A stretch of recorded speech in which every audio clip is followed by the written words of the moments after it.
যে এক টুকরা গোস্ত দেওয়াটাও যেন কোনো মহিলা তুচ্ছ মনে না করে। বলুন সুবহানাল্লাহ। এক টুকরো গোস্ত দিয়ে হলেও পাশের বাড়ির মহিলাকে দিয়ে খাবেন, এটি আল্লাহ রাসূল সাল্লাল্লাহু আলাইহি সাল্লামের শিক্ষা। এত ছোট মাধ্যম দিয়েও যে জান্নাতে যাওয়া যায়, এই মাধ্যম বুঝাতে গিয়ে এক পর্যায়ে তিনি বললেন যে এক টুকরো খেজুর দিয়েও যদি হয় তোমাদের কেউ জাহান্নাম থেকে বাঁচার চেষ্টা করতে পারে, তো সেজন্য সে চেষ্টাটা করে। সহিহ মুসলিম হাদিস নাম্বার 1016। এবং সেই চাচা শ্বশুর বা কেমন, যে তিনি তার বৌমার সাথে গিয়ে কথা বলছেন, কোনো পর্দা নাই, কোনো আড়াল নাই, নাউজুবিল্লাহ, এবং এমন কথাবার্তা বলছেন যেগুলো আপনার প্রয়োজন ছিল না। আপনার তার সাথে কথা বলার কোনো প্রয়োজনই নাই। আপনার জামাই আছে, আপনার ভাতিজা আছে, আপনি ভাতিজাকে ডাকবেন, আপনার প্রয়োজনটা আপনার ভাতিজার সাথে কথা বলবেন। আলহামদুলিল্লাহ আলহামদুলিল্লাহি নাহমাদুহু ওয়া নাস্তাঈনুহু ওয়া নাস্তাগফিরুহু ওয়া নু'মিনু বিহি ওয়া নাতাওয়াক্কালু আলাইহি ওয়া নাউযু বিল্লাহি মিন শুরুরি আনফুসিনা ওয়া মিন সাইয়্যাতি আমালিনা। من يهده الله فلا مضل له ومن يضلله فلا هادي له ونشهد أن لا إله إلا الله وحده لا شريك له ونشهد أن محمدا عبده ورسوله أما بعد فإن خير الحديث كتاب الله وخير الهدى هدى محمد صلى الله عليه وسلم وشر الأمور محدثاتها وكل محدثة بدعة وكل بدعة ضلالة وكل ضلالة في النار. فقد قال الله تعالى في كلامه المجيد بعد أعوذ بالله من الشيطان الرجيم. يا أيها الذين آمنوا اتقوا الله حق تقاته ولا تموتن إلا وأنتم مسلمون.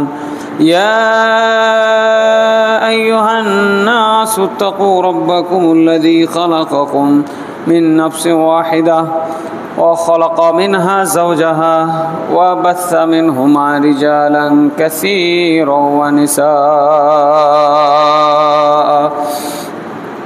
واتقوا الله الذي تساءلون به والأرحام إن الله كان عليكم رقيبا. يا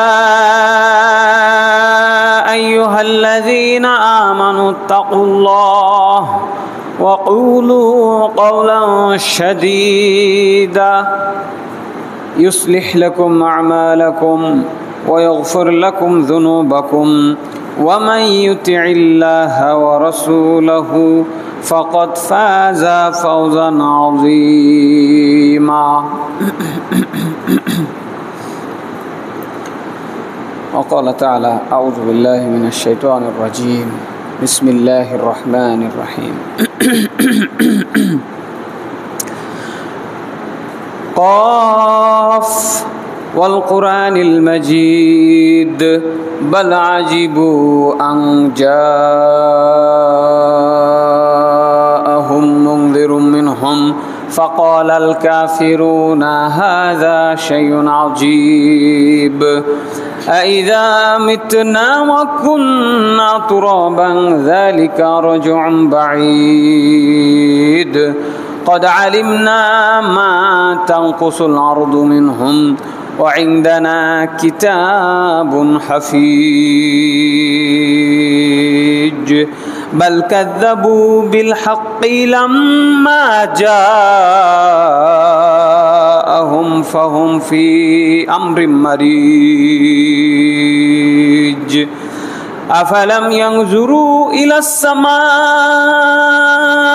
فوقهم كيف بنيناها وزيناها وما لها من فروج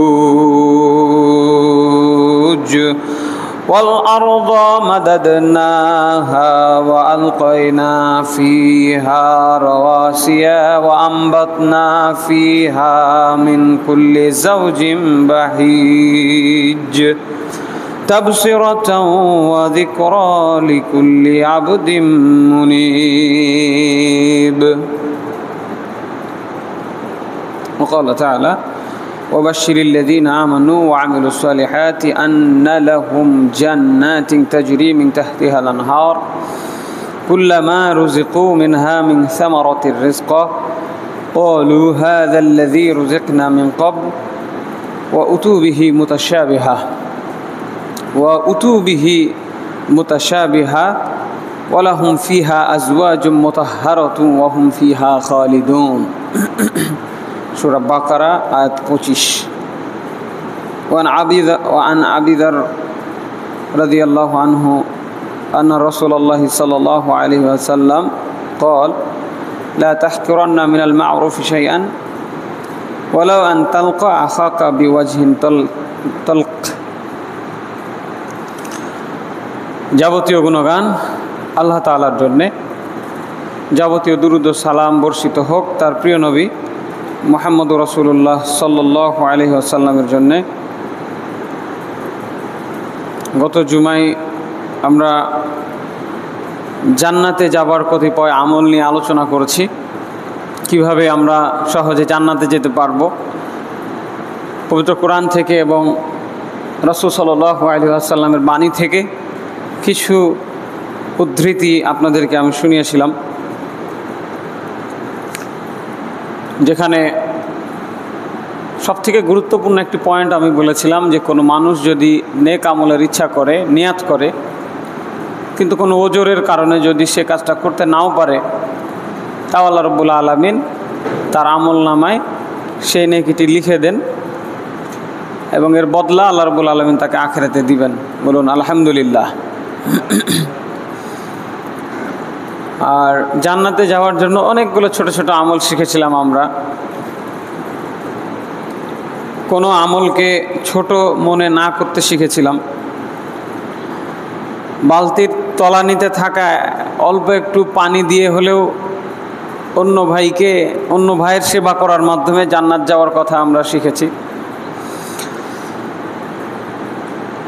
তারই ধারাবাহিকতায় আজকে আমরা আরও কিছু বিষয় জানব, যাতে করে আমরা আমাদের জন্য জান্নাত যাওয়া সহজ হয়। আল্লাহ রাব্বুল আলামিন আমাদেরকে বিষয়গুলো অনুধাবন করার তৌফিক দান করেন, আল্লাহুম্মা আমিন। আবু যার গিফারি রাদিয়াল্লাহু আনহু বলছেন যে রাসূল সাল্লাল্লাহু আলাইহি ওয়াসাল্লাম বলেছেন, লা তাহকিরান্না মিনাল মা'রুফি শাইআ ওয়ালাউ আন তালকা আখাকা বিওয়াজহিন তালকি। তোমরা কোনো কাজকে, নেকির কাজকে ছোট মনে করবে না, যদিও তোমার ভাইয়ের সাথে হাসি মুখে কথা বলা হয় না কেন। তাহলে মা'রুফি শাইআন, নেকির কাজ, কোনো একটি নেকির কাজ কি আল্লাহ রাসূল সাল্লাল্লাহু আলাইহি ওয়াসাল্লাম কি বললেন? যে অপর এক ভাইয়ের সাথে হাসি মুখে সাক্ষাৎ করা, এটি একটি নেকির কাজ। সুবহানাল্লাহ বলবেন না? হাসি মুখে কথা বলতে হবে। কাজটা কত সহজ! সারাদিনে কত মানুষের সাথে দেখা হয় না? একটা কাজ করতে হবে, নিয়াত যুক্ত করে একটু হাসি মুখে কথা বলতে হবে। আসসালামু আলাইকুম ভাই, কেমন আছেন?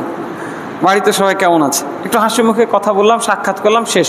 এইটাকে আল্লাহ রাসূল সাল্লাল্লাহু আলাইহি ওয়াসাল্লাম নেকির কাজ বললেন এবং এই নেকির কাজটাকে ছোট কাজ মনে করতে আল্লাহ রাসূল নিষেধ করলেন সাল্লাল্লাহু আলাইহি ওয়াসাল্লাম।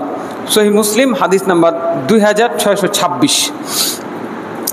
এরপরে আবু হুরায়রা রাদিয়াল্লাহু আনহু হতে বর্ণিত, রাসূল সাল্লাল্লাহু আলাইহি ওয়াসাল্লাম বলেন, ইয়া নিসা আল মুসলিমাত, নারীদেরকে বলছেন, হে মুসলিম মহিলারা, লা তাহকিরান্না জারাতুন লিজারাতিহা ওয়ালাউ ফিরসিনা শাতিন।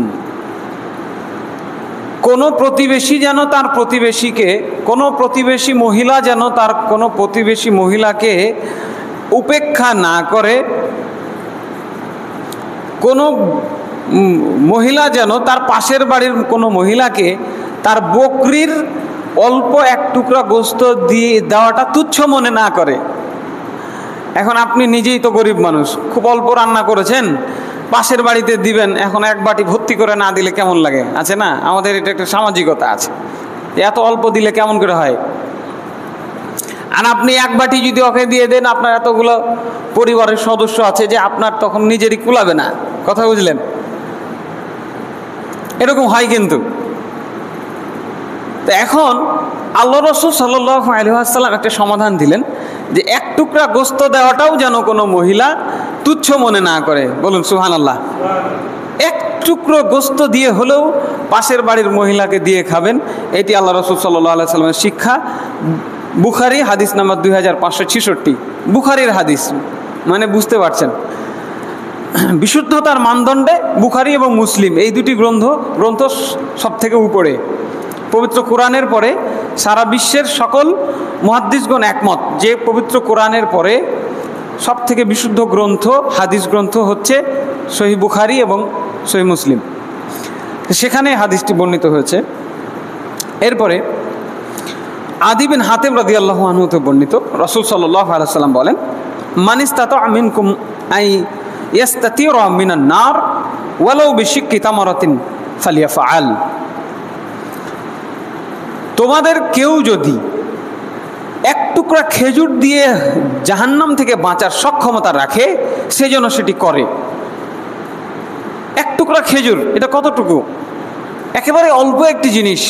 আল্লাহ রাসূল সাল্লাল্লাহু আলাইহি ওয়াসাল্লাম নেকির কাজের তুচ্ছতা বুঝাতে বুঝাতে জান্নাতে যাওয়ার মাধ্যমগুলোকে, এত ছোট মাধ্যম দিয়েও যে জান্নাতে যাওয়া যায় এই মাধ্যম বুঝাতে গিয়ে এক পর্যায়ে তিনি বললেন যে এক টুকরো খেজুর দিয়েও যদি হয় তোমাদের কেউ জাহান্নাম থেকে বাঁচার চেষ্টা করতে পারে, তো সেজন্য সে চেষ্টাটা করে। সহিহ মুসলিম হাদিস নাম্বার 1016। এখন পুরো মসজিদে টাইলস লাগানো হলো, একক ব্যক্তি একাই পুরো মসজিদে টাইলস লাগিয়ে দিলেন। আপনি মনে মনে ভাবছেন যে আমার তো এত টাকা নাই, মনটা ছোট হচ্ছে না। মন ছোট করবেন না। আল্লাহ সুবহানাহু ওয়া তাআলা তাকে এই সামর্থ্য দিয়েছেন, তিনি এটা করেছেন। আপনাকে এই সামর্থ্য দেন নাই, আপনি এর থেকে যতটুকু সামর্থ্য, আল্লাহ রাসূল কি বললেন, ওয়ালাউ বিশিক্কি তামারাতিন, এক টুকরো খেজুর যদি তার যোগ্যতায় থাকে সেটাই তার জন্য যথেষ্ট। সাহাবায়ে কেরাম বলছেন, ইয়া রাসূলুল্লাহ, ধনী সাহাবীরা তো সব নেকি লুটে নিল, সব নেকি ওরাই নিচ্ছে, দান সাদাকা করছে, আমাদের তো ধন সম্পদ নাই, হ্যাঁ, আমরা কি করব? তিনি পরামর্শ দিলেন, দেখো তোমরা সুবহানাল্লাহ বলো, আলহামদুলিল্লাহ বলো, আল্লাহু আকবার বলো, তাহলে তোমরা তাদের মতো নেকি পেয়ে যাবে। সুবহানাল্লাহ। তো সাহাবীরা, গরিব সাহাবীরা খুশি হয়ে গেলেন, তা তারা এই সমস্ত আমল শুরু করলেন। ধনী সাহাবীরা যখন জানতে পারলেন, তারাও আমল শুরু করলেন। কথা বুঝছেন? আবার সাহাবীরা এসে বলছেন, ইয়া রাসূলুল্লাহ, ওরাও যেগুলো আমল করতে লাগলো, হ্যাঁ। তো তিনি বললেন, দেখো আল্লাহর দয়া, আল্লাহ তাদেরকে দিয়েছেন ধন সম্পদ, তোমাদেরকে দেয় নাই। তা আল্লাহর দয়া, আল্লাহ যাকে ইচ্ছা তাকে দিতে পারেন। অতএব ধন সম্পদ যার আছে, যদি আল্লাহ রাস্তায় দান করতে পারেন তাহলে তিনি এই দয়ার মধ্যে আছেন। আর এই ধন সম্পদ নিয়ে যদি মানুষ অন্যায় কাজে, হারাম কাজে ব্যয় করেন, অপচয় করেন, এই ধন সম্পদ হবে তার জন্য বিপদের কারণ, যেটি গরিব মানুষ, দরিদ্র মানুষ এই ফিতনা থেকে মুক্ত, আলহামদুলিল্লাহ। এরপরে রাসূল সাল্লাল্লাহু আলাইহি ওয়াসাল্লাম আম্মা জান আয়েশা রাদিয়াল্লাহু আনহাকে বলতেন, ইয়া আয়েশা, ইয়াকি ওয়া মুহকারাতিয যুনুব ফাইন্না লাহা মিনাল্লাহি তালিবা। হে আয়েশা, ছোট ছোট গুনাহ থেকে বেঁচে থাকো। ছোট্ট ছোট্ট গুনাহ থেকেও বেঁচে থাকার চেষ্টা করবে। নিশ্চয়ই কিয়ামতের দিন এই ছোট্ট গুনার জন্য মানুষকে তলব করা হবে। আল্লাহু আকবার। গুনাহ যদি ছোটও হয়, মনে করছি যে খুব বড় গুনাহ তো না, খুবই ছোট একটা গুনাহ করলাম, তাও হতেই পারে, ছোটোখাটো গুনাহ হতেই পারে না।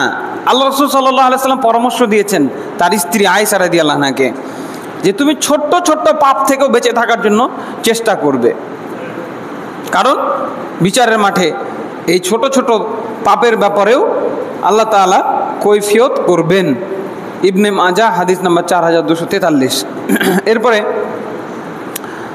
জাবের রাদিয়াল্লাহু আনহু ও হুযায়ফা রাদিয়াল্লাহু আনহু, দুইজন সাহাবী থেকে বর্ণনা আসছে রাসূল সাল্লাল্লাহু আলাইহি সাল্লাম বলেছেন, কুল্লু মারুফিন সাদাকা, প্রত্যেকটা নেকির কাজ হলো দান স্বরূপ। বলুন আলহামদুলিল্লাহ।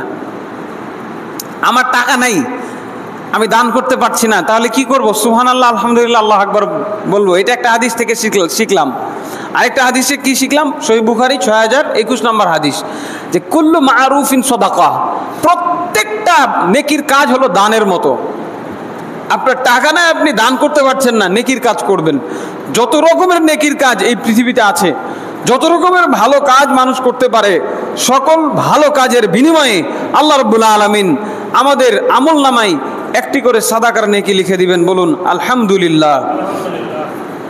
এরপরে রাসূল সাল্লাল্লাহু আলাইহি সাল্লাম বলছেন, ইন্নাকুম লা তা'মালুনা আ'মালান। আনাস রাদিয়াল্লাহু আনহু বলছেন যে আমরা ওই রাসূল সাল্লাল্লাহু আলাইহি সাল্লামের মৃত্যুর পরে আনাস রাদিয়াল্লাহু আনহু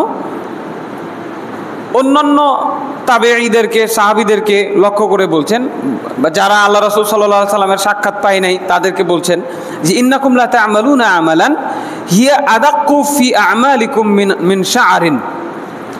তোমরা অনেক কাজ করো, অনেক আমল করে থাকো যেগুলোকে নখের মতো তুচ্ছ মনে করো। নখ যেমন তুচ্ছ একটি বস্তু, তোমরা এগুলোকে তুচ্ছ মনে করছো। কিন্তু ইন্না কুন্না নাউদ্দুহা আলা আহদিন নবী সাল্লাল্লাহু আলাইহি ওয়াসাল্লাম মুবিকাত, কিন্তু আল্লাহ রাসূল সাল্লাল্লাহু আলাইহি ওয়াসাল্লামের জামানায় এই নখের সমান তুচ্ছ কাজগুলোকে আমরা ধ্বংসাত্মক কাজ মনে করতাম। আল্লাহু আকবার। তারা কত সচেতন ছিলেন। তোমরা এই এখন এই ধরনের কাজগুলোকে তুচ্ছ তুচ্ছ মনে করছো, কিছুই মনে করছো না, প্রকাশ্যে এই ধরনের কাজগুলো করছো। কিন্তু আমরা আল্লাহ রাসূল সাল্লাল্লাহু আলাইহি সাল্লামের জামানায় এই কাজগুলোকে ধ্বংসাত্মক কাজ মনে করতাম। দেখেন, আমরা যদি আমাদের পরিবারের দিকে তাকাই, আমাদের সমাজের দিকে তাকাই, আমরা অহরহ এমন কাজগুলো দেখব যেগুলো তুচ্ছ নয়, অনেক বড় বড় হারাম, গুনাহে কাবিরা, নাউজুবিল্লাহি মিন যালিক। হারাম কবিরা গুনাহে আমরা দেখতে পাবো যে আমাদের আশপাশে মানুষজন খুব সহজেই লিপ্ত হয়ে যাচ্ছেন। মহিলাকে দেখবেন যে চুল খুলে বাইরে ঘুরে বেড়াচ্ছে, দেখবেন যে প্রকাশ্যে তার দেওরের সাথে, তার ভাসুরের সাথে কথা বলছেন, তার চাচা শ্বশুরের সাথে কথা বলছেন। চাচা শ্বশুরকে মনে করেন যে বাপের মতন না। এগুলো হারাম এবং এগুলো অনেক ধ্বংসাত্মক কাজ। এর থেকেও ছোট ছোট পাপকে সাহাবায়ে কেরাম ধ্বংসাত্মক কাজ মনে করতেন। আমরা প্রকাশ্যে এই ধরনের বড় পাপগুলো করছি। এবং সেই চাচা শ্বশুরও বা কেমন, যে তিনি তার বৌমার সাথে গিয়ে কথা বলছেন, কোনো পর্দা নাই, কোনো আড়াল নাই, নাউজুবিল্লাহ। এবং এমন কথাবার্তা বলছেন যেগুলো আপনার প্রয়োজন ছিল না। আপনার তার সাথে কথা বলার কোনো প্রয়োজনই নাই। আপনার জামাই আছে, আপনার ভাতিজা আছে, আপনার ভাতিজাকে ডাকবেন। আপনার প্রয়োজনটা আপনার ভাতিজার সাথে কথা বলবেন। ভাতিজা নাই আপনার, আর কেউ আছে যে আপনার মাহারাম, আপনি তার সাথে কথা বলবেন, মেসেজ পাঠাবেন আপনার যদি একান্তই প্রয়োজন হয়, তাই না? কিন্তু আমরা এতটাই স্বাভাবিকভাবে এগুলোকে নিয়েছি। দেখেন, আমরা আয় উপার্জন করছি, কিভাবে হালাল ইনকাম করতে হবে আমরা এটা নিয়ে আমরা ভাবি না। রাসূল সাল্লাল্লাহু আলাইহি সাল্লাম আমাদেরকে এটা বলেছেন, ইয়াতি আলাইকুম জামানুন, খুব দ্রুতই তোমাদের উপরে একটা জামানা চলে আসছে, লা ইউবালিল মারআ মা আখাযা মিনহু আমিনাল হালাল আমিনাল হারাম। মানুষ উপার্জন করবে, চিন্তা ভাবনা করবে না যেটা হালাল না হারাম। লা হাওলা ওয়ালা কুওয়াতা ইল্লা বিল্লাহ। আমাদের যে উপার্জন সেটা হালাল হচ্ছে কি হচ্ছে না এগুলো আমরা ভাবি না, ভাবার প্রয়োজন মনে করছি না। দেশার্সে মানুষকে আমরা ঠকাচ্ছি, প্রতারণা করছি। কয়দিন আগে আমি পেঁয়াজ কিনতে গেলাম তো উপর চকচক করছে। এখন তার দাম যা নিবেন নেন ভাই, ভালোগুলো দিয়েন। বাসায় গিয়ে দেখছি যে তার ভেতরে আবার 20-25টা পচা পেঁয়াজ ঢুকিয়ে দিয়েছে। এত দক্ষতার সাথে সে প্রতারণাটা করলো। লা হাওলা ওয়ালা কুওয়াতা ইল্লা বিল্লাহ, নাউজুবিল্লাহ। মানে আপনি বুঝতে পারবেন না। সে মনে করলো আমি মাশাআল্লাহ ঠকাতে পেরেছি আজকে। ভালো, আপনি গোস্ত কিনতে যাবেন, ভালো গোস্ত দিবে, দিতে দিতে ওর ফাঁকে আপনাকে এমন নোংরা গোস্ত ঢুকিয়ে দিবে, বাসায় এসে দেখবেন যে ওই গোস্ত খাওয়াই যাবে না। সে কষায় মনে করলো আমি আজকে দান মেরে দিয়েছি। অথচ সাহাবায়ে কেরাম ছোট ছোট অন্যায়গুলোকেও ধ্বংসাত্মক মনে করতেন। নখ কিসের সাথে তুলনা করলেন? নখের সাথে। যে তোমরা যে আমলগুলোকে নখের মতো মনে করো, তুচ্ছ মনে করো, আমরা আল্লাহ রাসূল সাল্লাল্লাহু আলাইহি সাল্লামের জামানায় এগুলোকে মনে করতাম এক একটা ধ্বংসাত্মক আমল। লা হাওলা ওয়ালা কুওয়াতা ইল্লা বিল্লাহ, সহিহ বুখারী হাদিস নাম্বার 6492। এরপরে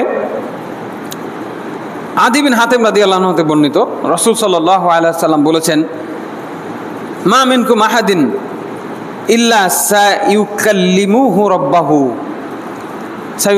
রাব্বুহু, নিশ্চয়ই তোমাদের প্রত্যেককেই তোমাদের রবের সাথে কথা বলতে হবে। তোমাদের প্রত্যেকের সাথে তোমাদের রব একজন একজন করে ডেকে ডেকে কথা বলবেন। আল্লাহু আকবার। মনোযোগ দিয়ে শুনেন, কেউ বাদ যাবেন না, আমরা কেউ বাদ যাব না, আমাদের সবাইকে ডাকবেন আল্লাহ তাআলা এক এক করে, সবার সাথে তিনি বিচারের মাঠে কথা বলবেন। লাইসা বাইনাহু ওয়া বাইনাহু তারজুমান, তার মাঝে এবং আল্লাহর মাঝে কোনো দোভাষী থাকবে না, কোনো ট্রান্সলেটর থাকবে না, ভাষা কেউ আপনাকে বুঝিয়ে দিবে না, আপনার ভাষা আল্লাহকে বুঝিয়ে দেওয়ার প্রয়োজন হবে না, সবাই আরবি বুঝতে পারবেন। আল্লাহ যে ভাষাতে কথা বলবেন সেই ভাষা আমি আপনি সবাই বুঝতে পারবো। আল্লাহর সামনে দাঁড়াইতে হবে এবং তিনি আমাদের সাথে কথা বলবেন। ফায়ানজুরু আইমানা মিনহু ফালা ইয়ারা ইল্লা মা কদ্দামা মিন আমালিহি, এরপর সে তার ডান দিকে তাকাবে, আমরা সবাই ডান দিকে তাকাবো, সে শুধু তার আমলগুলো দেখতে পাবে। বাম দিকে তাকাবে, সে তার সমস্ত আমলগুলোকে দেখতে পাবে যা করেছেন। এ কথাই আল্লাহ রাব্বুল আলামিন পবিত্র কোরআনের মধ্যেও বলেছেন, ফামান ইয়ামাল মিসকালা যাররাতিন শাররান ইয়ারা ওয়া মা খায়রান ইয়ারা ওয়া মা ইয়ামাল মিসকালা যাররাতিন শাররান ইয়ারা, কেউ যদি ক্ষুদ্র অনুপরিমাণ ধুলার কণা সমান ভালো কাজ করে থাকে তাকে সেটাও দেখানো হবে, আর কেউ যদি ধুলিকণা পরিমাণ নেকির কাজ করে থাকে, খারাপ কাজ করে থাকে, অন্যায় করে থাকে, সেটাও তাকে দেখানো হবে। নাউজুবিল্লাহ। ভালোটাও দেখবেন, মন্দটাও দেখবেন, চকচক করে সব দেখা যাবে। আমরা মানুষ তো ভিডিও করে সব কিছু বছরের পর বছর দেখতে পারি, দেখাইতে পারি, তাই না? এই যে বিগত সরকারের যে 16 বছরের কুকীর্তিগুলো সব দেখা যাচ্ছে না, গণমাধ্যমগুলোতে চলে আসছে, কোথায় কি করেছে সব দুনিয়াতেই। যদি মানুষকে এভাবে দেখাতে পারে, আর যারা তার আগে ছিল তারাও ভালো না, তারাও যা কিছু কুকর্ম করে গেছে সব এই দুনিয়াতেই কি দেখানো সম্ভব হচ্ছে না? দেখা সম্ভব হচ্ছে। আল্লাহ তাআলা এইভাবে দেখাবেন, ডান পাশে তাকানো হবে, ওই আমলগুলো দেখতে পাওয়া যাবে যা দুনিয়াতে করেছে। বাম দিকে তাকাবে, ওই আমলগুলোই সে দেখতে পাবে যা সে দুনিয়াতে করেছে। এবং বাইনা ইয়াদাইহি, সামনের দিকে তাকাবে, সে জাহান্নাম দেখতে পাবে। নাউজুবিল্লাহি মিন যালিক। আল্লাহ রাব্বুল আলামিন আমাদেরকে জাহান্নাম থেকে রক্ষা করেন, আল্লাহুম্মা আমিন। এরপরে রাসূল সাল্লাল্লাহু আলাইহি সাল্লাম তাদেরকে, আমাদের সবাইকে ভয় দেখিয়ে বললেন, ফাত্তাকুন নার ওয়ালাউ বিশিক্কি তামারাতিন, সাবধান থাকো, ওই জাহান্নাম থেকে তোমরা বাঁচার চেষ্টা করো, এক টুকরা খেজুর দিয়ে হলেও। কাজেই অত্র আলোচনা থেকে এটাই প্রতীয়মান হয় যে জান্নাতে যাওয়ার জন্য খুব বেশি আমল যে করতে হবে বাধ্যতামূলকভাবে বিষয়টি এমন নয়। অনেক ক্ষেত্রে ছোট ছোট আমলের মাধ্যমেও আমরা জান্নাতে যেতে পারি। সেটা যদিও এক টুকরা খেজুর দান করে হয়, এক টুকরা গোস্ত প্রতিবেশীকে দান করেও হয়। সুবহানাল্লাহ, আলহামদুলিল্লাহ, আল্লাহু আকবার বলার মতো ছোট ছোট তাসবিহগুলো পাঠ করার মাধ্যমেও আমরা সাদকার মতো নেকি অর্জন করতে পারি, আমরা জান্নাতে যাওয়ার মতো আমল করতে পারি। রাসূল সাল্লাল্লাহু আলাইহি সাল্লাম বারবার করে বহু হাদিসে একই কথা, এটাই আমি বোঝাতে চাচ্ছি গুরুত্বটা। বহু হাদিসে তিনি বারবার করে আমাদেরকে বলে দিলেন, কোন আমলকে তোমরা ছোট মনে করবে না। লা তাহকিরান্না মিনাল আমালি শাইআন, কোনো আমলকে তোমরা ছোট মনে করবে না। মিন মা'রুফি শাইআন, কোনো নেক আমলকে তোমরা ছোট মনে করবে না। এরপরে জান্নাতে যাওয়ার একটি বড় মাধ্যম হচ্ছে প্রকৃত অর্থে দান সদকা করা। যার যতটুকু ক্ষমতা আছে সে ততটুকু দান সদকা করবে। ইন্না সাদাকাতা লা তুতফিউ আন আহলিহা হাররাল কুবুর, রাসূল সাল্লাল্লাহু আলাইহি সাল্লাম বলছেন, নিশ্চয়ই দান মানুষের কবরের আগুনকে, উত্তাপকে ঠান্ডা করে দেয়। বলুন আলহামদুলিল্লাহ। প্রথম মঞ্জিল হচ্ছে আমাদের কবর। সেই কবরের যে উত্তাপ আল্লাহ রাব্বুল আলামিন সেটিকে ঠান্ডা করে দিবেন কেউ যদি দান করতে পারে। যার যা আছে, যদি 10 টাকা থাকে, আমি 10 টাকার মালিক, 10 টাকা ইনকাম করতে পারি, এর বেশি পারি না, 1 টাকা দান করবো আল্লাহর রাস্তায়, 9 টাকা দিয়ে আমি আমার পরিবার, আহাল পরিবারকে চালাবো। দান সবাইকেই করতে হবে। ওয়াইন্নামা ইয়াস্তাজিল্লুল জিল্লুল মুমিনু ইয়াউমাল কিয়ামাতি ফি জিল্লি সাদাকাতিহি, এবং প্রত্যেকটা মুমিন বান্দা কিয়ামতের মাঠে তার দানের ছায়াতলে থাকবে। বলুন সুবহানাল্লাহি ওয়া বিহামদিহি। দান যে পরিমাণ করবেন, ছায়া সেই পরিমাণ সম্প্রসারিত হবে। সেই বিচারের মাঠে যেদিন কোনো ছায়া থাকবে না, শুধুমাত্র আল্লাহ রাব্বুল আলামিনের আরশের দয়ার ছায়া সেদিন থাকবে। সেই ছায়ার নিচে আল্লাহ রাব্বুল আলামিন কাকে জায়গা দিবেন? যে ব্যক্তি দান করবে তাকে। যে পরিমাণ দান করবে তার জন্য ছায়া ততটুকু বরাদ্দ করা হবে। তাবারানী হাদিস নাম্বার 7000, হাদিস নাম্বার 788। এরপরে আবু হুরায়রা রাদিয়াল্লাহু আনহু বলেন, একদিন এক জনৈক বেদুইন, গ্রামবাসী, একদম গ্রাম থেকে উঠে এসছে, একজন লোক এসে বলছে জান্নাতে যেতে চায়। ইয়া রাসূলুল্লাহ দুল্লানি আলা আমালিন আমিলতুহু দাখালতুল জান্নাহ, আমাকে এমন আমলের কথা বলে দেন আমি যে আমলটি করলে জান্নাতে যেতে পারবো। প্রশ্ন করে তারা জান্নাতে যাওয়ার জন্য উদ্গ্রীব থাকতেন। আমি আপনি কয়জন আলেমকে গিয়ে এই প্রশ্নগুলো করি যে ইমাম সাহেব আমাকে এই আমলটা, কোনো আমল শিখিয়ে দেন তো, যে আমলটা করলে আমি জান্নাতে যাইতে পারবো। নিজে থেকে রাসূল সাল্লাল্লাহু আলাইহি ওয়াসাল্লামের কাছে গিয়ে তারা জিজ্ঞাসা করতেন। রাসূল সাল্লাল্লাহু আলাইহি ওয়াসাল্লাম তাকে বললেন, তা'বুদুল্লাহ ওয়া লা তুশরিকু বিহি শাইআ, তুমি একমাত্র আল্লাহর ইবাদত করবে, কারোর সাথে কাউকে তার সাথে শরীক করবে না। এটি হলো ফান্ডামেন্টাল একটা কাজ, প্রথম কাজ। আল্লাহ রাব্বুল আলামিন জান্নাতে যাওয়ার জন্য 2টি শর্ত দিয়েছেন, মৌলিক শর্ত। একটা হচ্ছে ঈমান আনতে হবে, আর একটা হচ্ছে নেক আমল করতে হবে। ইন্নাল্লাযীনা আমানু ওয়া আমিলুস সালিহাত, নিশ্চয়ই যারা ঈমান আনে এবং নেক আমল করে, যারা নেক আমল করবে ঈমানের পরে তাদের জন্য জান্নাত রয়েছে। ওয়াবাশশিরিল মুমিন ওয়াবাশশিরিল্লাযীনা আমানু ওয়া আমিলুস সালিহাত আন্না লাহুম জান্নাতিন তাজরি মিন তাহতিহাল আনহার, সুসংবাদ শুনিয়ে দেন যারা নেক ঈমানদার এবং নেক আমল করে তাদেরকে ওই জান্নাত যার পাদদেশে নদী প্রবাহিত। সুবহানাল্লাহি ওয়া বিহামদিহি। তাহলে 2টা শর্তের 1 নম্বর হলো কি? ঈমান আনতে হবে, ঈমান ঠিক রাখতে হবে, তাওহীদ ঠিক রাখতে হবে, আল্লাহর প্রতি বিশ্বাস ঠিক রাখতে হবে। তার সাথে কাউকে শরীক করা যাবে না, শিরিক থেকে মুক্ত থাকতে হবে। এটা হচ্ছে প্রধান শর্ত।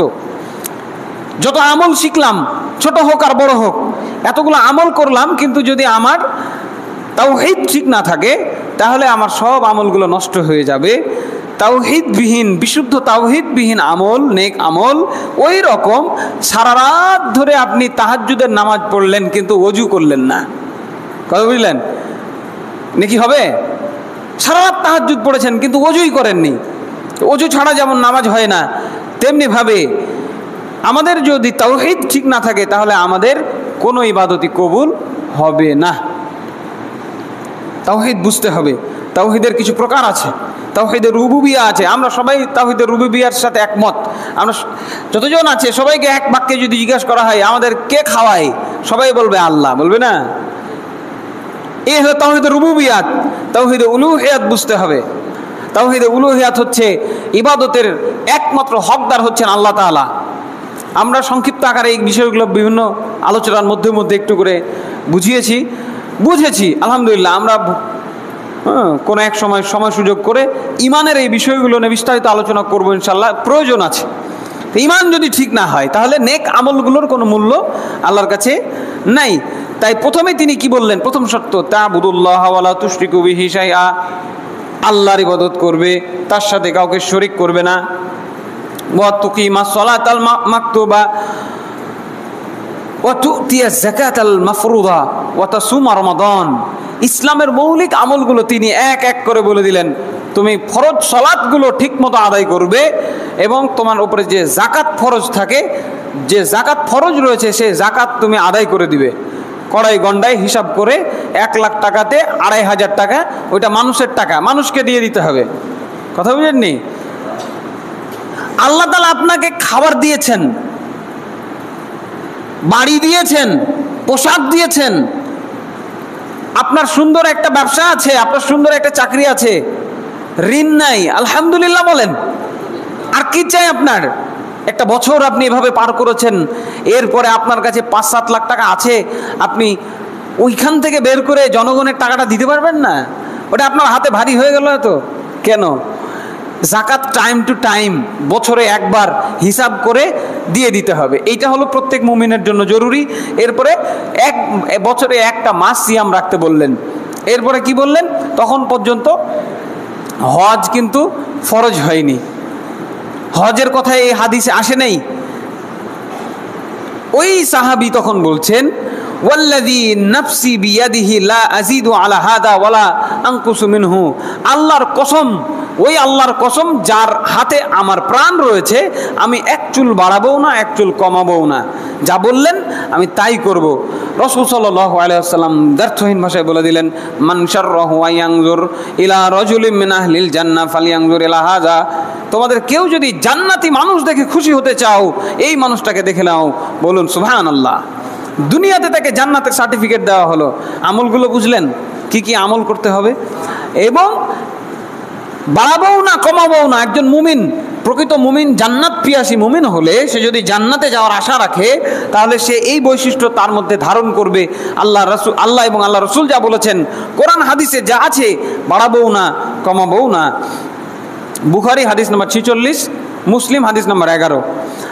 এরপরে আবু উমামা বাহিলী রাদিয়াল্লাহু আনহু বলেন, বিদায় হজ্জের ভাষণে আমি রাসূল সাল্লাল্লাহু আলাইহি ওয়াসাল্লামকে বলতে শুনেছি, তিনি বলেন, ইত্তাকুল্লাহ রাব্বাকুম ওয়া সাল্লু খামসাকুম ওয়া সুমু শাহরাকুম ওয়া আদ্দু যাকাতা আমওয়ালিকুম ওয়া আতিউ যা আমরিকুম তাদখুলু জান্নাতা রাব্বিকুম।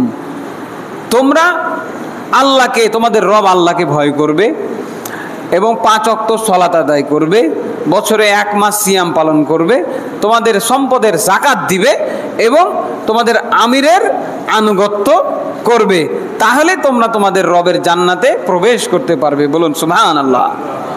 কয়টা কাজ দিলেন? হ্যাঁ, সামান্য কয়টা কাজ, এগুলো খুব ভারী আমাদের জন্য। এই কাজগুলো যদি আমরা করতে পারি, আল্লাহ রাব্বুল আলামিন আমাদেরকে খুশি হয়ে জান্নাত দান করবেন। তিরমিজি হাদিস নাম্বার 616। আল্লাহ রাব্বুল আলামিন যেন আমাদেরকে এই নেক আমলগুলো করার তৌফিক দান করেন, আল্লাহুম্মা আমিন। যে কোনো আমল আমাদেরকে নিয়মিত করতে হবে। দেখুন, আমলের পাহাড় করে লাভ নাই, নিয়ত ঠিক রাখতে হবে, ইখলাস ঠিক রাখতে হবে, ঈমান ঠিক রাখতে হবে। অল্প আমল নাজাতের জন্য যথেষ্ট হবে। আমরা আমলের পাহাড় নিয়ে আল্লাহর কাছে গেলাম, ঈমান প্রশ্নবিদ্ধ অবস্থায়, শিরিক করা অবস্থায় আমাদের আমলের পাহাড়কে ধুলার সাথে মিশিয়ে দেওয়া হবে। কাজেই প্রতিদিন অল্প করে হলেও নেক আমল আমাদেরকে করতে হবে, নিয়মিত হবে। রাসূল সাল্লাল্লাহু আলাইহি সাল্লামের আমল সম্পর্কে জিজ্ঞাসা করা হয়েছিল, তিনি কেমন আমল করতেন।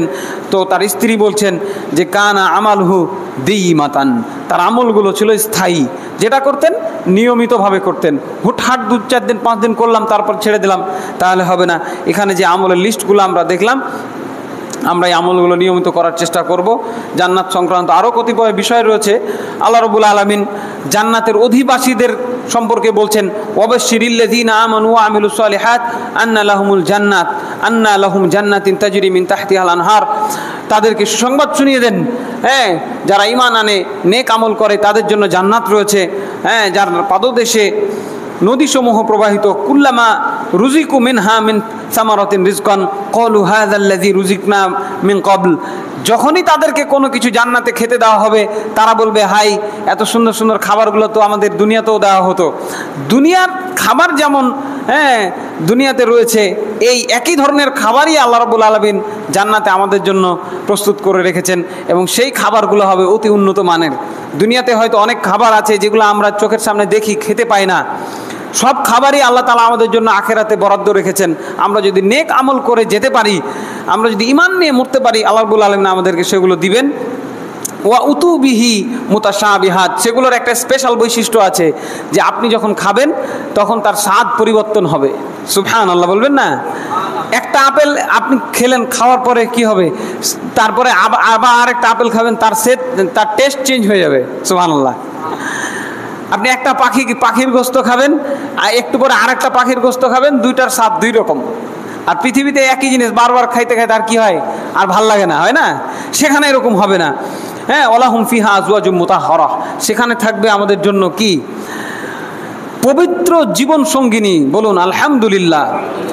পবিত্র, তাদের আচরণ হবে সুন্দর, তাদের চক্ষু হবে ডাগর নয়ন বিশিষ্ট, তাদের দিকে দেখতে শুধু মন চাইবে। হ্যাঁ, অহম ফিহা খালিদুন, সেখানে জান্নাতে তারা স্থায়ীভাবে থাকবে। পৃথিবীতে অনেক সুন্দর সুন্দর জায়গা আছে, আমরা সেই জায়গাগুলোতে যাই, টাকা দিতে হয়, টিকিট লাগে। সেই টিকিট দেওয়ার পরে আমরা হয়তো কিছুক্ষণ সেখানে থাকতে পাই, তারপর আমাদের কি হয়, সময় শেষ, বের হয়ে চলে আসতে হয়, বেশিক্ষণ থাকা যায় না, তাই না? কিন্তু জান্নাত এমন একটি জায়গা যেখানে কোনো মুমিন যদি ঢুকে তাহলে সে সেখানে স্থায়ীভাবে থাকবে। সূরা বাকারা আয়াত নম্বর 25। তাহলে জান্নাতে যাওয়ার মূল চাবিকাঠি কি বললাম? ঈমান ঠিক করতে হবে আর নেক আমল করতে হবে। নেক আমলের ব্যাপারে আমরা কি জানলাম? কোনো নেক আমলকে ছোট তুচ্ছ মনে করা যাবে না। একইভাবে কোনো গুনার কাজকেও ছোট তুচ্ছ মনে করা যাবে না। সবগুলো আমল আমাদেরকে গুরুত্বের সাথে করতে হবে, নেক নিয়ত রাখতে হবে এবং আশা রাখতে হবে এই নেক আমলের মাধ্যমে আল্লাহ রাব্বুল আলামিন আমাদেরকে জান্নাত দান করবেন। আল্লাহ রাব্বুল আলামিন যেন আমাদের পাপগুলো ক্ষমা করে দেন, আল্লাহুম্মা আমিন। আমাদের ছোট বড় সকল নেক আমলগুলো কবুল করে নেন, আল্লাহুম্মা আমিন। তারপরে দেখেন কি বললেন এক সাহাবী, যে যদি তোমরা যে নখ পরিমাণ যে আমলগুলো করছো, যেগুলো তুচ্ছ মনে করছো, আমরা আল্লাহ রসুলের জামানায় এগুলোকে ধ্বংসাত্মক মনে করতাম। আর আল্লাহ রসুল সাল্লাল্লাহু আলাইহি সাল্লাম কি বললেন? ওয়ালাউ বিশিক্কি তামারাতিন, যদিও সেটা হয় অর্ধেক খেজুর, এটা দিয়ে জাহান্নাম থেকে বাঁচার চেষ্টা করো। কাজেই ছোট আমল বলে কোনো কিছু নাই, সব আমলই আল্লাহর কাছে যদি গ্রহণযোগ্য হয়ে যায় সেটাই নাজাতের ওসিলা হইতে পারে। কাজেই কোনো কিছুকে আমরা ছোট মনে করব না। এরপরে জান্নাতের অধিবাসী বেশিরভাগ মানুষ কেমন হবে? রাসূল সাল্লাল্লাহু আলাইহি সাল্লাম বলছেন, আমি জান্নাতের মধ্যে তাকিয়ে দেখলাম যে তার অধিকাংশ অধিবাসী হচ্ছে গরিব মানুষ। সুবহানাল্লাহ বলবেন না? বাংলাদেশের বেশিরভাগ মানুষই তো গরিব। আমরা এখনো ওই পরিমাণের কোটিপতি হইতে পারি নাই। এমনও মানুষ আছে যারা বাংলাদেশে একাই হাজার হাজার মসজিদ করে দিয়েছেন। জানেন এই খবর? বাংলাদেশের মাটিতে, শুধু বাংলাদেশে হাজার হাজার মসজিদ করেছেন একক ব্যক্তি। সুবহানাল্লাহ। যদিও এই সরকার এগুলোকে মাঝে মধ্যেই বাধাগ্রস্ত করে দেয় এবং রাজনৈতিক কারণে এগুলোকে তাদের নিজেদের দিকে নিয়ে আসার চেষ্টা করে, আমরা করলাম। অনেক তথ্য জনগণ জানতে পারে না। কোটি কোটি টাকা, বিলিয়ন ট্রিলিয়ন ডলারের মালিক তারা, এত কোটিপতি আছে। আমরা বাঙালি তো বেশিরভাগই মিসকিন। সৌদি আরবে, দুবাইতে, ওই সমস্ত দেশগুলোকে বাঙালিকে মিসকিন মনে করে। কথা বুঝছেন তো? এটা আমাদের জন্য সুসংবাদ, আলহামদুলিল্লাহ। আল্লাহ রাসূল সাল্লাল্লাহু আলাইহি ওয়াসাল্লাম কি বললেন? জান্নাতের উঁকি দিয়ে দেখলাম বেশিরভাগ মানুষ গরিব, আর জাহান্নামের দিকে তাকিয়ে দেখলাম বেশিরভাগ মানুষ হচ্ছে মহিলা। নাউজুবিল্লাহি মিন যালিক। সহিহ বুখারী, মুসলিম। বেশিরভাগ নারী জাহান্নামে যাবে। নারীদের এই জন্য সতর্ক হওয়া উচিত। এবং কেন জাহান্নামে যাবে প্রশ্ন করা হলে তিনি বললেন তারা অবাধ্য। আবার প্রশ্ন করা হলো, ইয়া রাসূলুল্লাহ, তারা কি আল্লাহর প্রতি অবাধ্য? তিনি বললেন না, তারা স্বামীর অবাধ্য। স্বামীর অবাধ্যতা হচ্ছে একটা বড় পাপ, যে পাপের কারণে বেশিরভাগ নারী জাহান্নামে যাবে। এরপরে আমি তোমাদেরকে জান্নাতীদের সম্পর্কে অবহিত করব নাকি? রাসূল সাল্লাল্লাহু আলাইহি ওয়াসাল্লাম বলছেন, তারা হলো প্রত্যেক দুর্বল ব্যক্তি এবং এমন ব্যক্তি যাকে দুর্বল মনে করা হয়, সে যদি আল্লাহর নামে কসম খায় তাহলে তিনি নিশ্চয়ই পুরা করে দেন। বলুন আলহামদুলিল্লাহ। ওই দুর্বল মানুষ যে এমনিতেই দুর্বল, গরিব মানুষ, ভ্যান চালায়, তারপরে তাকে দুর্বল করে রাখা হয়েছে, তাকে বড় লোক হতে দেওয়ার কোনো সুযোগ রাখা হয় নাই। তাকে বড় হতে দেওয়া হয় না, তাকে সে যাতে আরো গরিব হয়। সুদের উপরে লোন দিয়ে তাকে চক্রবৃদ্ধি হারে তার উপর সুদ খাওয়া হয়। সুদের টাকাই পরিশোধ করেছে 10 গুণ, আসল টাকা এখনো শোধ হয়নি। আছে না এরকম? 10,000 টাকা সুদ নিয়েছে, এখন পর্যন্ত আর পেলে 1 লাখ টাকা সুদ দেওয়া হয়ে গেছে, ওই 10,000 টাকা এখনো পাবে। ঠিক এই সমস্ত মহাজনদেরকে জাহান্নামের আগুন তাদের জন্য অপেক্ষা করছে। মানে এই গরিব মানুষটা আজীবন গরিব থাকবে। কথা বুঝছেন? ওই দারোয়ান আজীবন দারোয়ান থাকবে, সে ভদ্র সমাজে আসতে পারবে না। তো এই দুর্বল মানুষগুলো, যাকে দুর্বল করে রাখা হয় আজীবন, অথচ আল্লাহর কাছে তার মর্যাদা এত বেশি যে সে যদি আল্লাহর নামে কসম খেয়ে দোয়া করে আল্লাহ তার দোয়াটাকে কবুল করবেন। তো এই মানুষগুলো হচ্ছে জান্নাতি মানুষ। এরপরে আমি তোমাদেরকে জাহান্নামীদের সম্পর্কে অবহিত করব নাকি? তারা হলো প্রত্যেক রূঢ় স্বভাবের, কঠিন হৃদয়, দাম্ভিক ব্যক্তি। বুখারীর হাদিস। কর্কশ স্বভাবের, খাইস্টা, যাকে আমরা বলি গ্রাম্য ভাষায় খাইস্টা, বুঝেন? খাইস্টা স্বভাবের মানে মুখের দিকে তাকালে মনে হয় মেজাজ খারাপ হয়ে আছে, কিন্তু ওটাই ওর স্বভাব। এবং দাম্ভিক, সবসময় মানে আপনার উপর কেমন একটা চড়াও হয়ে রাগ দেখিয়ে কথা বলে।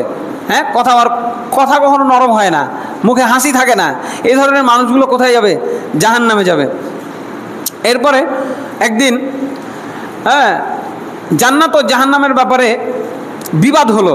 জান্নাত জাহান্নাম বিবাদ করছে আল্লাহর আদেশে। জাহান্নাম বলছে যে আমার মধ্যে উদ্ধত ও অহংকারী লোকেরা থাকবে, আর জান্নাত বলল দুর্বল ও দরিদ্র ব্যক্তিরা আমার ভিতরে বসবাস করবে।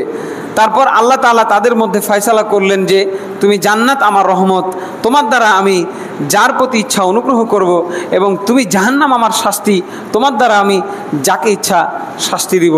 নাউজুবিল্লাহি মিন যালিক। আল্লাহ রাব্বুল আলামিন আমাদেরকে তার রহমতের চাদরে আবৃত করেন, আল্লাহুম্মা আমিন। তার শাস্তি থেকে, তার আযাব থেকে আল্লাহ রাব্বুল আলামিন আমাদেরকে হেফাজত করেন, আল্লাহুম্মা আমিন। হাদিসটি মুসলিমের মধ্যে রয়েছে। এরপরে জান্নাতে যেতে গেলে সবথেকে আরও একটি গুরুত্বপূর্ণ অধ্যায় হচ্ছে আমাদের আল্লাহ ভীতি অর্জন করতে হবে। আল্লাহ রাব্বুল আলামিন বলছে অলিমান খাফা মাকামা রাব্বিহি জান্নাতান, সূরা রহমান আয়াত নম্বর 46। যারা আল্লাহর সামনে দাঁড়াইতে হবে এই ভয় রাখবে তাদের জন্য দুইটি জান্নাত রয়েছে। বলুন আলহামদুলিল্লাহ। দুইটি জান্নাত বরাদ্দ রাখা হয়েছে যারা আল্লাহ রাব্বুল আলামিনকে ভয় করে রাত দিন কাটাবে। অতএব তাকওয়া, আল্লাহ ভীতি অর্জন করতে হবে। এরপরে বিনা হিসাবে কিছু মানুষকে আল্লাহ রাব্বুল আলামিন জান্নাত দান করবেন। বলুন আলহামদুলিল্লাহ। সবাই বিনা হিসাবে জান্নাতে যাবে না। যেই লা ইলাহা ইল্লাল্লাহ সাক্ষী দিয়েছে জান্নাতে একদিন যাবেই, এই আশায় কিন্তু অনেকে বসে থাকি, তাই না? কিন্তু ওই যে শাস্তিটুকু আমাদের ভোগ করতে হবে, সেটা নিয়ে কখনো ভেবেছেন? রাসূল সাল্লাল্লাহু আলাইহি সাল্লামের চাচা আবু তালেব ইসলাম গ্রহণ করেন নাই, কিন্তু সারা জীবন তিনি আল্লাহ রাসূলকে কি করেছেন? সাহায্য করেছেন। আল্লাহ রাসূল সাল্লাল্লাহু আলাইহি সাল্লাম তার জন্য দোয়া করতে চেয়েছিলেন, কিন্তু আল্লাহ রাব্বুল আলামিন মানা করে দিয়েছেন, না, দোয়া করা যাবে না, কোনো মুশরিকের জন্য দোয়া নাই। তবে এই যে তিনি সারা জীবন আল্লাহ রাসূলকে সাহায্য করেছেন, এই জন্য তার শাস্তি হবে সব থেকে কম। যত জাহান্নামী থাকবে তাদের মধ্যে সব থেকে কম শাস্তি কার? আবু তালেব। তো তাকে ওই ফুটন্ত লোহার একটা জুতা পরিয়ে দেওয়া হবে, নাউজুবিল্লাহ। এবং এই উত্তাপের কারণে তার মাথার মগজ পর্যন্ত টকবক করে ফুটতে থাকবে। ঠিক আছে?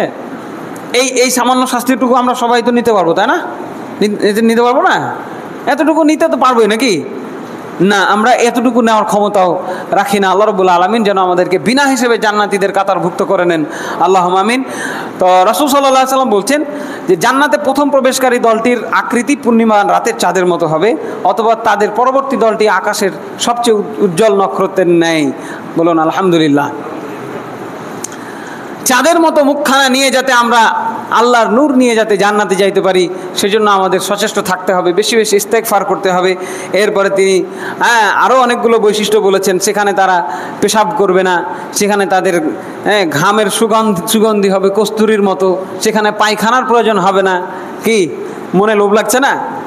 এই হচ্ছে জান্নাতি যারা প্রথমে জান্নাত যাবে তাদের মর্যাদা, তাদের বর্ণনা। এরপরে তিনি বলছেন তাদের থুতু ফেলার প্রয়োজন হবে না, নাক ঝাড়ার প্রয়োজন হবে না, তাদের চিরুনি থাকবে স্বর্ণের তৈরি। সুবহানাল্লাহ বলুন। স্বর্ণের তৈরি চিরুনি তাদেরকে দেওয়া হবে। তাদের ধুনুচিতে থাকবে সুগন্ধিযুক্ত কাঠ, তাদের স্ত্রী হবে আয়াতলোচনা হুরগণ। তারা সকলেই একটি আদম আলাইহিস সালামের যে আকৃতি ছিল, শরীরের গঠন ছিল সুঠাম দেহ, সেই সুঠাম দেহ তাদের হবে। বুখারী মুসলিমের হাদিস। আরেক হাদিসে তিনি বলছেন যে সবাইকে দাঁড় করানো হবে।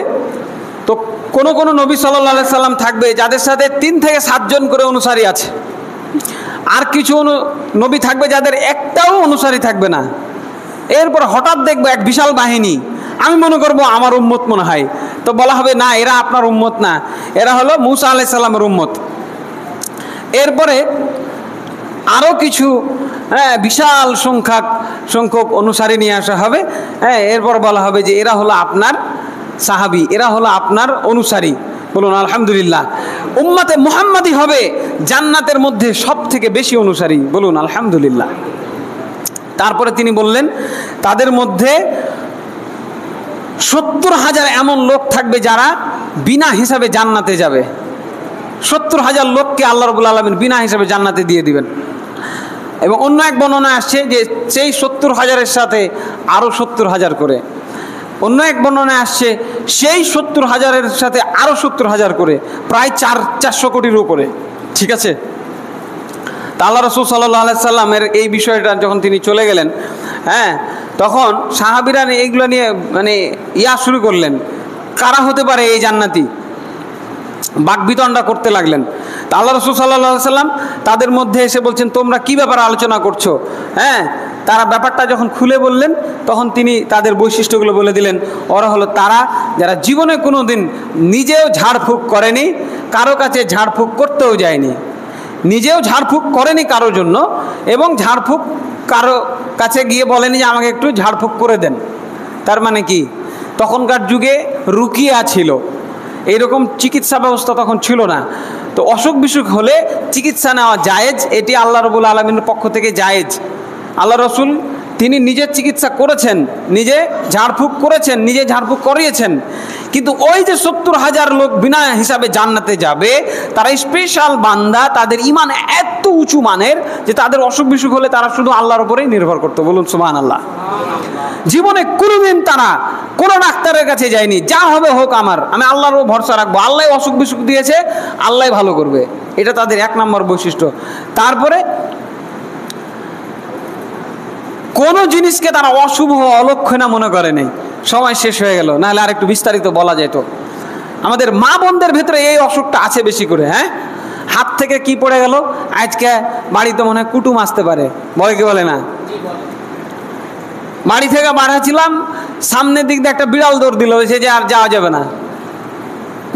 কুকুরের সাথে দেখা হলো, রাস্তায় একটা কুকুর পড়ে গেছে সামনের দিকে, না আজকে মনে হয় যাওয়া যাবে না, হ্যাঁ, অশুভ লক্ষণ হবে। যেতে যেতে ভুলে গেছে বাড়ি থেকে কলম নিতে বা ঘড়ি নিতে, ফের ঘুরে যাব। হ্যাঁ, ফের যদি ঘুরে যায় তাহলে আজকে কাজটা আর হবে না। আছে না এরকম বিশ্বাস? এই ভ্রান্ত বিশ্বাসগুলো, এগুলো শিরকি বিশ্বাস, কুসংস্কার। আল্লাহ রাসূল কি বললেন? এরা এই ধরনের অশুভ লক্ষণ বলে কোনো কিছু তারা বিশ্বাস করতো না। তারা শুধুমাত্র কার উপরে ভরসা করতেন? আল্লাহ রাব্বুল আলামিনের উপরে। যে কোনো বিষয়ে আমার কোনো ক্ষতি করার ক্ষমতা কারো নাই, একমাত্র আল্লাহ রাব্বুল আলামিন যদি ক্ষতি করেন, তাছাড়া আমার কোনো উপকার করার কারো ক্ষমতা নাই, শুধুমাত্র আল্লাহ যদি আমার উপকার না করে, তাছাড়া। হ্যাঁ, এই কথা শুনে এক সাহাবী বললেন যে আপনি আমার জন্য দোয়া করেন যেন আল্লাহ আমাকে ওই দলের একজন করে নেন। আল্লাহ রাসূল সাল্লাল্লাহু আলাইহি ওয়াসাল্লাম দোয়া করে দিলেন যে তুমি ওই দলের একজন। আলহামদুলিল্লাহ বলবেন না? হাদিস শোনার পরে তামান্না জন্মেছে, সেই তামান্না আপনার আমার মধ্যে জন্মাইতে হবে। হাদিস শোনার পরে 70,000-এর মধ্যে আমি যেন হই, ইয়া রাসূলুল্লাহ দোয়া করেন। দোয়া করে দিলেন। আরেক ব্যক্তি উঠে দাঁড়িয়ে বলছেন আমার জন্য দোয়া করেন। তখন তিনি বলছেন যে হ্যাঁ, ওকাশা তোমার ব্যাপারে অগ্রগামী হয়ে গেছে, সে অগ্রগামী, তোমার জন্য আর এটা হবে না। মানে তুমি আগে আসলে আগে পাইতা, কথা বুঝছেন? এই জন্য নিয়াতটা করতে হবে দ্রুত, বসে থাকা যাবে না। সম্ভবত এই ব্যাপারে আল্লাহ রাব্বুল আলামিন বলেছেন আস-সাবিকুন উলাইকাল মুকাররাবুন। অগ্রগামীরাই তো অগ্রগামী, এরাই হচ্ছে আল্লাহর নৈকট্যপ্রাপ্ত ফি জান্নাতিন নাঈম, নিয়ামতপূর্ণ জান্নাতের ভিতরে। সুল্লাতুম মিনাল আউয়ালিন ওয়া কলিলুম মিনাল আখিরিন। আগের যুগের জামানার লোকদের মধ্যে সংখ্যাটা বেশি হবে, আর পরের জামানার লোকদের মধ্যে সংখ্যাটা কম হবে। মানে এই 70,000 লোক আগের জামানার লোকই বেশি হবে। এই পরে যেহেতু জামানা আস্তে আস্তে শিরিক বিদাত এবং পাপাচারে লিপ্ত সমাজ, এই জন্য এই জামানা থেকে খুব কম পরিমাণে হবে। এরপরেও আল্লাহ রাব্বুল আলামিন যেন আমাদেরকে এই অল্প সংখ্যক মানুষের মধ্যে শামিল করেন, আল্লাহুম্মা আমিন।